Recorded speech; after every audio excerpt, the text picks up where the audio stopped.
Assalamu alaikum wa rahmatullahi wa barakatuh to some of you, and peace out to the rest of you. Hit the share button because the message is more important than the messenger.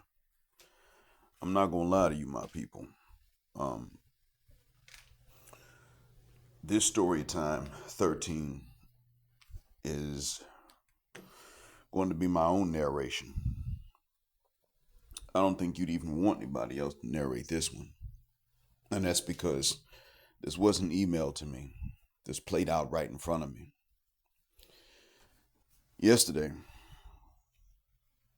when I was at work, this student of mine stopped me as I was going back to class, and he said, Instructor Black, I need to tell you something. Now, mind you, I was still on my break, and he said, look, you know the tall guy that's always coming in late. And I was like, oh, Hussein, yeah, I know him. And he said, yeah, him. Well, he's always coming in late for class, as you already seen. But 2 weeks ago, I saw him changing the attendance spreadsheet that you use to record the attendance. And then today I saw him do it again while you were on break just a few minutes ago. I said, oh, really? He said, yep, I'm letting you know because it's not fair to the other students. But yeah, he did that twice. And of course, I can't afford for anybody to know that I told you about this. And I said, yeah, all right, then you didn't tell me. So I didn't say anything yesterday. Then today, I got into the classroom, and he got in, and I said, gentlemen, when he came in, I was already talking about what they're going to have to do and what the procedure is going to be like for the test they're going to take next week. I told them that because of cheating problems throughout the kingdom that are improving and getting better, but still are there, that no professor or instructor in the university was about to trust them. And that all of us were going to be checking for phones, smart watches, and any earbuds when they came in to take their exam at the end of the week. And I told them, this isn't personal. We do this to anyone. And here's another thing. You're better off just going to the bathroom beforehand. But don't walk into the testing room and then turn around and say you need to go to the bathroom.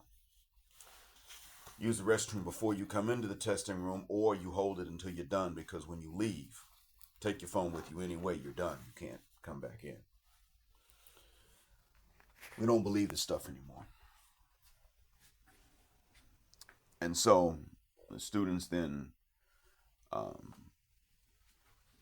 said, well, you're saying it ahead of time. There's not really much we can do. And I told them that's the point. So then Hussein showed up late. But since I was already talking about cheating, I then said, now, there's another thing about this cheating going on that you guys need to know about. And I told the students then, I said to them, when we go on break, sometimes I leave the attendance sheet up on the screen, but I've had the camera on the laptop. When I leave it up on the screen, the camera's on. And when the camera's on, the light's not on. So there's one of you that I have seen on 2 days. Random days I might leave the camera on. But 2 of these days, I've already seen one of you 2 times go in and change the attendance sheet. And when I checked the attendance sheet against the backup copy that I have, the percentages of that same student's attendance didn't match.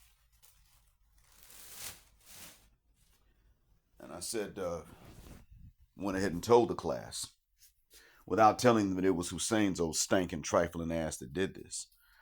I went ahead and told the class that student is going to, if I were to take these videos to the administration, that student's out. I want to torture this kid. And I mean, he's already thrown away his dad's money. That's already done. But I want to torture him. And I also want to meet the dad before putting him out. I want to have a talk with the father. Maybe dad will beat him so badly outside he doesn't need to be put out. But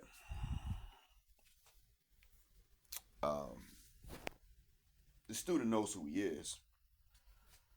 And the other students started saying, well, what if he apologizes? Like, some of them started to try to run a bit of interference. And I said to them, how about y'all fuck the shuck up asking me these questions?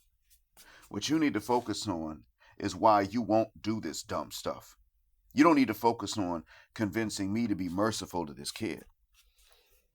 Mercy to the guilty is an oppression to the innocent. If you were asking me to just completely overlook this and let him off, this means that this is something you want to do, and you want the penalty to be lighter when you do it. It's not going to work.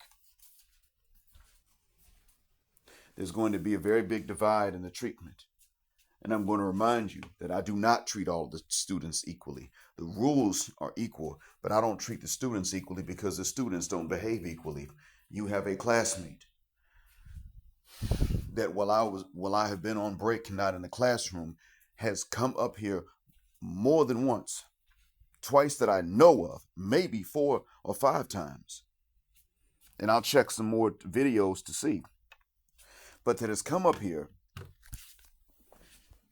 and changed the attendance sheet instead of just bringing his ass to class on time.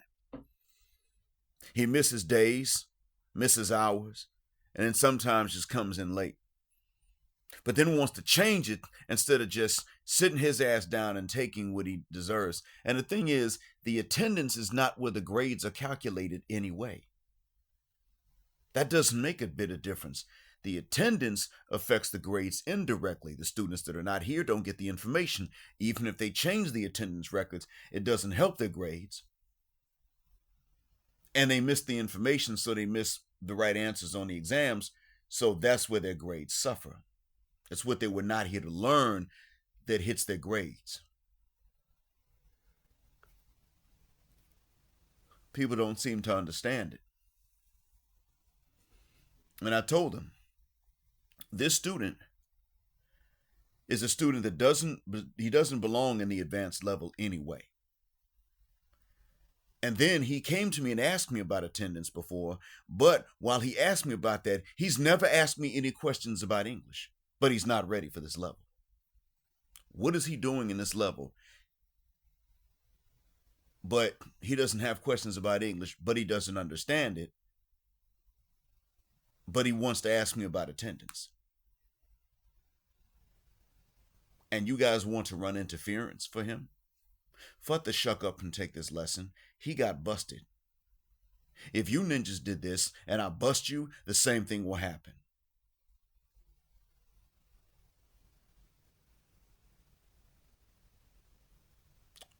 When we went on break today, after I was done talking about this, the same student stayed in the classroom until everybody else left. And then he came and said, I'm so sorry. And I told him, you can take, and this is rare that I talk to students this way, but I told him, you can take this apology and shove it in your ass. I don't care how sorry you are. If you don't bring your dad to meet me and have a talk with me one day, you're getting kicked out of this university. He said, no, please. What do you want me to do? Don't drag my dad into this. And I told him, no, nigga, you admitted your dad paid for your tuition. He did. He's going to come up to the school and talk to somebody anyway. You might as well bring him here to talk to me, and you don't get kicked out yet, because otherwise you'll get kicked out. And when you get kicked out, he'll come to the school anyway. Then he's going to want to talk to my boss. Now, when that happens, I'm not going to talk to him, and my boss won't talk to him. So you bring your father here one day, and the three of us are going to have this conversation.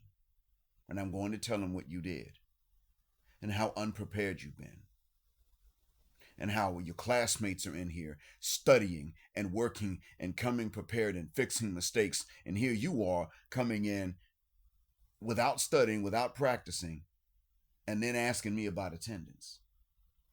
Then doing this dumb stuff on my laptop while I'm on break. I'm so sorry. I'm so sorry. I'm going to sit up in the front and participate and practice. Yeah, nigga, I know. You're going to do this. Because if you don't become a straight up nerd, and I told him the word nerd in both languages. I said to him, if you don't become a straight up nerd, nigga, you're going to fail. Either you're on the last chance the university gives you anyway, and they'll kick you out because you failed, or I turn you in for this and they kick you out now, or you halfway study, keep speaking this nigglebic you speak, Nig English, Arabic mixed together. You keep doing that, and then you repeat the lesson. You repeat this whole level again. That's what's going to happen. You're going to have to become a nerd to be able to pass the exit exam. So I'm making it such that you're going to have to become one to be able to pass my class, to even take the exit exam, so that if you do pass the class, you'll be ready for the next test. This is me still helping, but on the condition that you're going through pure D torture. And your dad knows what the hell you did. You come back and you tell me when he can meet on Sunday. When we come back next week, you tell me what day he can show up. And then I'll meet him that day. My office hours are from this time until that time. And then I feigned like I was going to hit him to make him flinch. And I walked out on him. And he still said, I'm sorry, I'm sorry. And I told him, I just told you to take that apology. I told you where to put it. You can't tell me you're sorry. You're going to have to show it. You're either going to show me or you'll be showing your dad. One way or another. Don't say you're sorry again. You'll prove it or you won't. When we got back from the break, I told the students that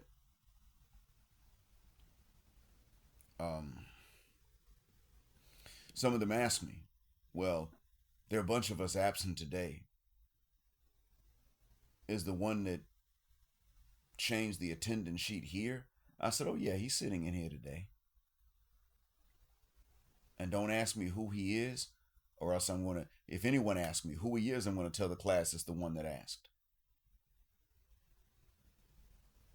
But yeah, he's here today. He knows. And then some other students turned and said, well, before you give us this worksheet, a bunch of us are not here. Could you wait until Sunday for us to start this particular sheet? And I said to the students, if you got your little lazy asses up this morning and you got here today, why should I wait until Sunday to give you this sheet? Shouldn't you be ahead of the students that are not here now?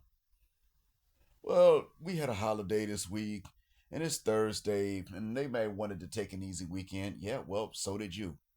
But you showed up. Don't you understand why you should be ahead of them, why they should be behind you? Do you not understand why that's what it's supposed to be? These niggas forgot.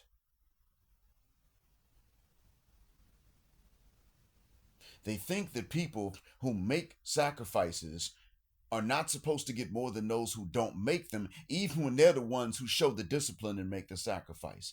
Does this sound like somebody else? that we know?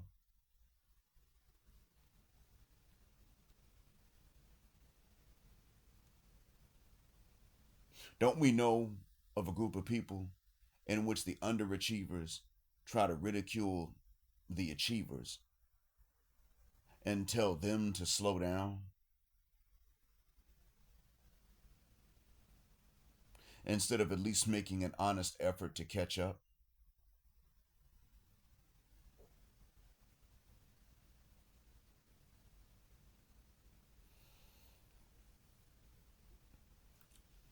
I don't let you tell me, and I don't let people come on to the channel and say no other race of people has this particular problem unless it's really true that they don't have the particular problem the person says. This is why you hear me, not hatefully, but this is why you hear me say, oh, they got this problem too. There's another group that has this problem too. They're just not as scrutinized for it. But no, cheating's rampant. Well, it was rampant. It's getting better now, but you still have these niggas here in this country that cheat. But what is changing now is that you got more and more students every semester that look at these cheating ass niggas and they have the fortitude to come and snitch and rat their asses out. And even when they do it, they have to protect their identity for giving the information they gave because they can't afford for even innocent people to know that they snitched. Because reputations are ruined by the concept of them snitching. Well, nigga, if you're snitching on innocent people for shit they didn't do, then yeah, your reputation should be ruined. But what happens when you're telling the truth? And they will tell you, even if what I said is true, my reputation is over. And it dawned on me today, the sentence came into my head. These niggas got the same nigga problems that we have, but they're allowed to have countries. Allowed to. The entire world's not united to stop them from having countries. So then the question becomes, why is it that black folks in the States are not allowed to have one? It is not because of the culture, it is because of the blackness. That's why.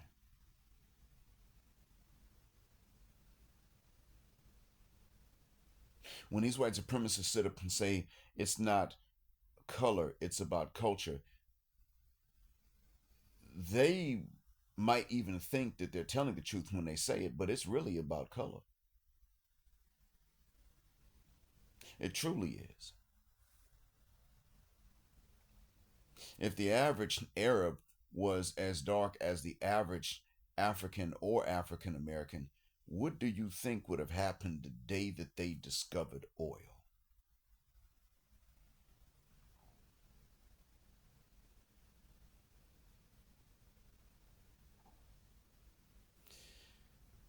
What do you think other nations would have been willing to do to stop them from becoming what they were able to become for years? And that's what they were able to become.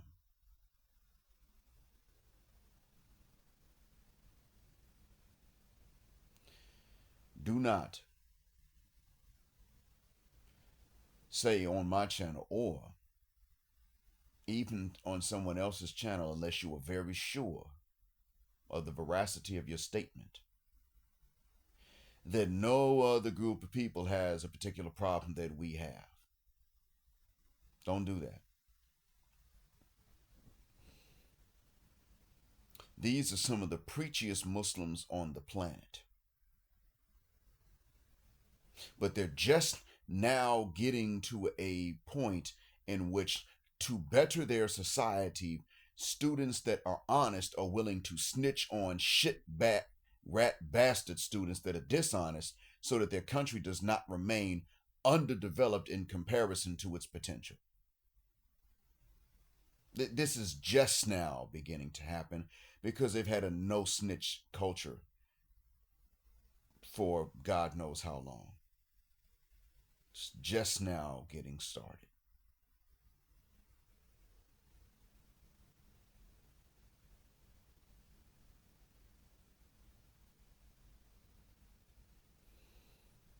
And the thing is, they've always had people that would snitch when they were right.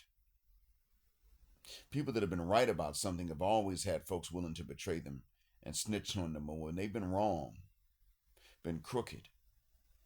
Folks have refused to snitch on them for years and years, to the point that completely incompetent shitbags have risen to high and sensitive positions before.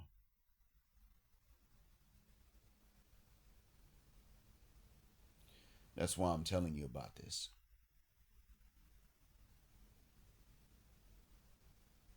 It's not just us. We're just the ones that can never get away with as much as somebody else for the same levels of corruption. And I don't want us to get away with them.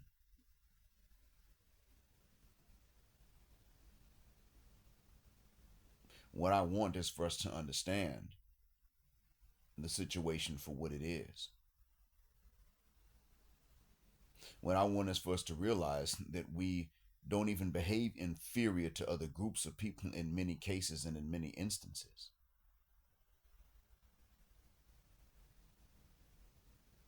And therefore, to understand why it is that we don't get away with the same stuff other people get away with. Nobody should get away with it, but I want us to understand the real reasons why we cannot. Not so that we get away with it, but so that we look at other groups of people and we say to them, you are not going to apply the penalties to us. God will, and He has, but you will not apply them.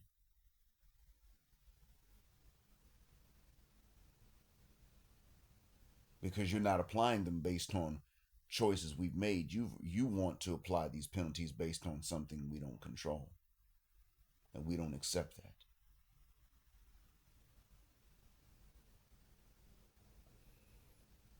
That's how we need to relate to other people, other groups of people. Not with hatred, but with an understanding as to why it is that we're scrutinized at all. I hope that this reminder helps you.